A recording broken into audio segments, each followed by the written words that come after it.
ارتفاع أسعار المواد الغذائية وتزامن ذلك مع تطبيق قانون المالية لسنة 2017 يطرح أكثر من سؤال.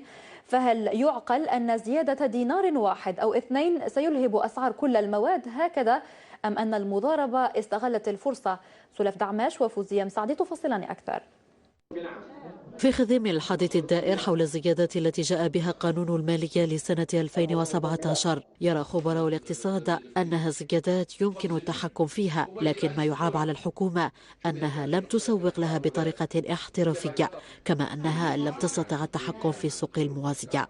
يعني لو نشوفوا الأرقام تاع الزيادة هي مش أرقام خطيرة جدا، ولكن هي أرقام فقط ترجع الجانب الاقتصادي إلى حالته الطبيعية. يعني نحن حاليا ماشيين رويدا إلى تسيير اقتصاد بمقاييس دولية، فلهذا الزيادات بعض الأحيان مش مفهومة. لما نشوفوا الأرقام ونراقبوهم واحد بواحد مش حاجة كبيرة بزاف، ولكن شكون راح يفهمها؟ مثلا المازوت دينار في اللتر، لما تعملي الباي يزيدك 50 60 دينار للسيارة، مش حاجة كبيرة يعني كمقارنة للخدمات اللي تقدمها الدولة.